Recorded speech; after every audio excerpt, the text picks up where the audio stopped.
கர்த்தருடைய பரிசுத்த நாமம் பயன்படுவதாக. இதனால் இந்த காலங்களிலே கர்த்தர் நம்ம அவர்கள் பலப்படுத்தும்படியே நமக்கு தருகிற வார்த்தை ஏசாயா தீர்க்கதரிசன புஸ்தகம் அதனுடைய 51வது அதிகாரம் அதனுடைய 11வது வசனம். அப்படியே கர்த்தரால் மீட்கப்பட்டவர்கள் ஆனந்த களிப்புடன் பாடி சீயோனுக்கு திரும்பி வருவார்கள். நித்திய மகிழ்ச்சி அவர்கள் தலையின் மேல் இருக்கும்.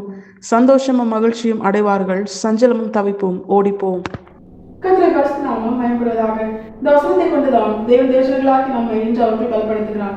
இந்த வசனத்தில் ஒரு பிரதானமான சத்தியத்தை கர்த்தர் நமக்கு காண்பித்து தருகிறார். அதுதான் தேவப்பிள்ளைகளாகி நம்முடைய வாழ்க்கையில நாம் சஞ்சலத்தோடும் தவிப்போடும் நம்முடைய ஓட்டத்தை ஓடுவது, ஒவ்வொரு நாளும் கர்த்தர் நமக்கு நியமித்த பாதையிலே நாம் தொடருவது, அது கர்த்தருக்கு சித்தமல்ல. வேதம் சொல்லுகிறது, இஸ்ரவேலை ஆசீர்வதிப்பதே கர்த்தருக்கு பிரியம். தேவஜனங்களாகி நம்முடைய வாழ்க்கையில நாம் ஆசீர்வதிக்கப்படுவதுதான் கர்த்தருக்கு பிரியம். ஒரு தேவ பிள்ளையின் வாழ்க்கையில எப்பொழுது ஒரு ஆசீர்வாத குறைவு வருகிறதோ அப்பொழுதுதான் வேதனையும் நெருக்கமும் போராட்டமும் சஞ்சலமும் தவிப்பும் அவர்களுடைய வாழ்க்கையில அவர்களை மேற்கொள்ளும்படியாய் அது எழும்புகிறது. இது பூமிக்குரிய ஆசீர்வாதத்தை மட்டுமல்ல, ஆவிக்குரிய ஆசீர்வாதத்தின் முக்கியத்துவத்தை தேவஜனங்களாகி நமக்கு தெரியப்படுத்துகிறது. ஏன்னா பூமிக்குரிய ஆசீர்வாதங்கள் நிறைவாய் இருக்கிற மனுஷனின் வாழ்க்கையிலும் சஞ்சலமும் தவிப்பும் அவனுடைய வாழ்க்கையின் ஒரு பகுதியாய் அது தொடர்வதை அநேகருடைய வாழ்க்கையில் நாம் பார்க்கிறோம். இப்போ தேவஜனத்தின் வாழ்க்கையில பூமிக்குரிய ஆசீர்வாதங்கள் மட்டும் இருந்தால் அது போதாது. அது தேவ பிள்ளையின் சஞ்சலத்தையும் தவிப்பையும் மாற்றாது. எப்பொழுது ஒரு தேவ பிள்ளையின் வாழ்க்கையில கர்த்தரால் கொடுக்கப்படுகிற ஆவிக்குரிய ஆசீர்வாதங்கள் நிறைவாய் இருக்கிறதோ, கர்த்தரால் வாக்கு பண்ணப்பட்ட பரிசுத்த ஆவியானவர் அவர்களுக்குள் இருந்து அவர்களை வழிநடத்துகிறாரோ, அப்பொழுதுதான் சஞ்சலமும் தவிப்பும் அவர்களை விட்டு அது ஓடிப்போம். இந்த வசனம் தெளிவாய் சொல்லுகிறது, தேவஜனங்களாகி நம்முடைய வாழ்க்கையில நித்திய மகிழ்ச்சி நம் தலையின் மேல் இருக்கும்படியாய் கர்த்தர் நம்மை ஆசீர்வதித்து சந்தோஷமும் மகிழ்ச்சியும் நாம் அடையும்படியாய் கர்த்தர் நமக்கு கிருபை செய்வார். நித்தியத்தை குறித்த வாக்குத்தத்தத்தை இது நமக்கு தெரியப்படுத்துகிறது. நித்திய ஜீவனை அளிப்பேன் என்பதே ஆண்டவராக இயேசு கிறிஸ்து நமக்கு தந்த வாக்குத்தத்தம். அப்ப நித்திய மகிழ்ச்சி என்பது தேவஜனங்களாகிய நானும் நீங்களும் நித்திய ஜீவனை சுதந்திரிக்கும்படியாய் ஒவ்வொரு நாளும் கர்த்தரால் அருளப்பட்ட ஆவிக்குரிய ஆசீர்வாதத்தை பெற்றுக்கொண்டு அதிலே பலப்பட்டு அதிலே வளருகிறவர்களாய் நாம் இருக்கும் பொழுது நம்முடைய வாழ்க்கை சந்தோஷமாகவும் மகிழ்ச்சியாகவும் இருக்கும். ஒருவேளை பூமிக்குரிய ஆசீர்வாதங்கள் குறைவுபட்டு இருந்தாலும் ஒரு தேவ பிள்ளையின் வாழ்க்கையில் ஆவிக்குரிய ஆசீர்வாதங்கள் அது வளரும் பொழுது, அது பெருகும் பொழுது, அது பூமிக்குரிய ஆசீர்வாதத்தையும் அவர்களுடைய வாழ்க்கையில அது பெருக பண்ணும். தேவ பிள்ளைகளாகி நாம் எதற்கு முக்கியத்துவம் கொடுக்க வேண்டும் தெரியுமா? ஆவிக்குரிய ஆசீர்வாதங்களுக்கு. அப்படி ஆவிக்குரிய ஆசீர்வாதத்துல ஒரு மனுஷன் ஐஸ்வர்யம் உள்ளவனா இருந்தானே ஆனால், பரிசுத்த ஆவியானவரால் நிரப்பப்பட்டு அவரால் வழிநடத்தப்படுகிற அனுபவத்தை பெற்றுக்கொண்டவனா இருந்தானே ஆனால், நிச்சயமாய் அவனுடைய தரித்திரம், அவனுடைய இல்லாமை, நெருக்கம், பாடுகள், எல்லா விதமான போராட்டங்கள் அது ஒரு நாள் ஓய்ந்து அது ஒரு நாள் அவனுடைய வாழ்க்கையை விட்டு இல்லாமல் போகும். அப்பொழுது அந்த மனுஷன் பூமிக்குரிய வாழ்க்கையிலும் எப்படி ஆவிக்குரிய வாழ்க்கையில் அவன் ஆசீர்வதிக்கப்பட்டானோ, திருப்தியாக்கப்பட்டானோ, திருப்தியாக்கப்பட்டு கொண்டிருக்கிறானோ, அதே போல பூமிக்குரிய வாழ்க்கையிலும் அவன் ஆசீர்வதிக்கப்படுவான். கர்த்தரால் திருப்தியாக்கப்படுகிற அனுபவத்திலே நடத்தப்படுவான்.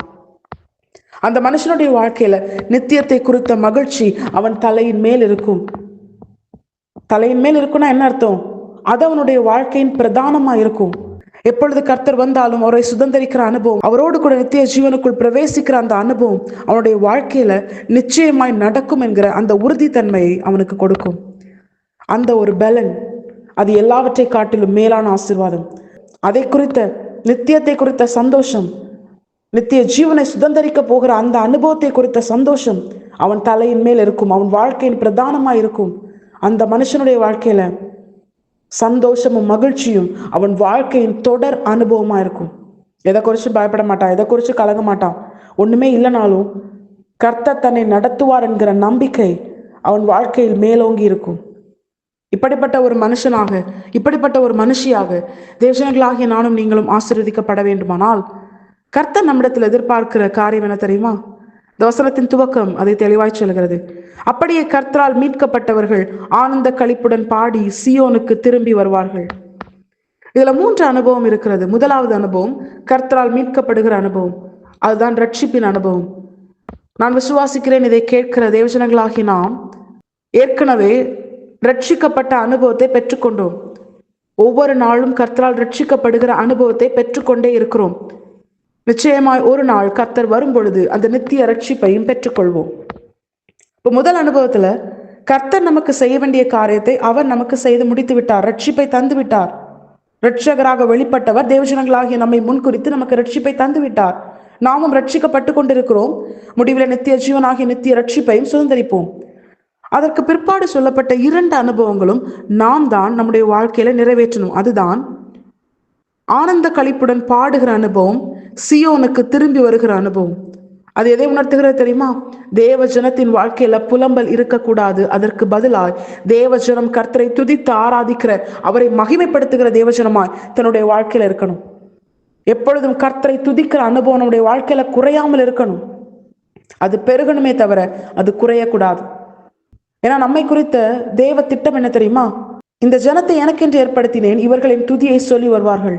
நானும் நீங்களும் கர்த்தரால் ரட்சிக்கப்பட்டதின் பிரதானமான நோக்கமே நாம் அவருடைய துதியை சொல்லி வருகிறவர்களாய், அவரை மகிமைப்படுத்துகிறவர்களாய், அவரை துதித்து ஆராதிக்கிறவர்களாய் இருக்க வேண்டும் என்பதுதான் கர்த்தருடைய நோக்கம், அவருடைய திட்டம். இப்ப தேவஜனங்களாகி நாம் செய்ய வேண்டியது எப்பொழுதும் எல்லா சூழ்நிலையிலும் கர்த்தரை துதித்து ஆராதிக்கிற, அவரை மகிமைப்படுத்துகிற தேவ பிள்ளைகளாய் நாம் நம்முடைய வாழ்க்கையில் இருக்கணும். 2வது கர்த்தர் நம்மிடத்தில் எதிர்பார்ப்பது சியோனுக்கு திரும்பி வருகிற அனுபவம் நம்முடைய வாழ்க்கையில இருக்கணும். இன்று அநேகருடைய வாழ்க்கையில சஞ்சலம், துக்கம், தவிப்பு, வேதனை, நெருக்கம், போராட்டம், இல்லாமை, இவை அனைத்தும் கர்த்தரை விட்டு அவர்களை தூரப்படுத்தினதுனால சியோன் என்பது எதை உணர்த்துகிறது? தேவ சமூகத்தை உணர்த்துகிறது. இப்ப தேவ சமூகத்தை விட்டு தேவஜனங்களாகி நாம் தூரம் போகாமல், ஒருவேளை ஏதாவது ஒரு காரியம் நம்மை தூரப்படுத்தி இருந்தாலும் தேவ பிள்ளைகளாகி நாம் அதை உணர்ந்து மீண்டும் தேவ சமூகத்துல அவரை கிட்டி சேருகிறவர்களாய், கிருபாசனத்தண்டை நெருங்கி சேருகிறவர்களாய் நம்ம என்ன பண்ணணும்? கர்த்தரிடமாய் திரும்பணும். சியோனுக்கு திரும்பி வருகிற அனுபவம் நம்முடைய வாழ்க்கையில இருக்கணும். எந்த ஒரு காரியம், எந்த ஒரு மனுஷன், இல்ல எந்த ஒரு மனுஷி, இல்ல எந்த ஒரு பாவக்கிரியை நம்மை கர்த்தரை விட்டு தூரப்படுத்தினதோ அந்த காரியத்தை நாம் நம்மை விட்டு அப்புறப்படுத்தி முழுமையான ஒரு மனம் திரும்புதலின் அனுபவத்தோடு கர்த்தர் நம்மை எதற்காக ஏற்படுத்தினாரோ அந்த காரியத்தை உணர்ந்து அவரை துதித்து ஆராதிக்கிற, மகிமைப்படுத்துகிற தேவ பிள்ளைகளாய் தேவ சமூகத்துல நாம் திரும்பி வரணும். இந்த அனுபவத்தோடு நாம் திரும்பி வரணும். இல்ல இன்னைக்கு தேவ சமூகத்துல இருப்பேன், நாளைக்கு போய் பாவம் செய்வேன், அப்படிப்பட்ட அனுபவம் அல்ல. எப்பொழுதுமே தேவ சமூகத்துல கர்த்தருடைய பிரசன்னத்தை சுமக்கிறவர்களாய், அவர் நம்மோடு கூட இருக்கத்தக்கதாய், நாம் அவரோடு கூட நம்முடைய வாழ்க்கையில ஒவ்வொரு நாளும் நடக்கத்தக்கதாய் நம்முடைய வாழ்க்கை தேவ சமூகத்துல இருக்கணும். தேவ பிரசன்னத்தை சுமக்கிறவர்களா இருக்கணும்.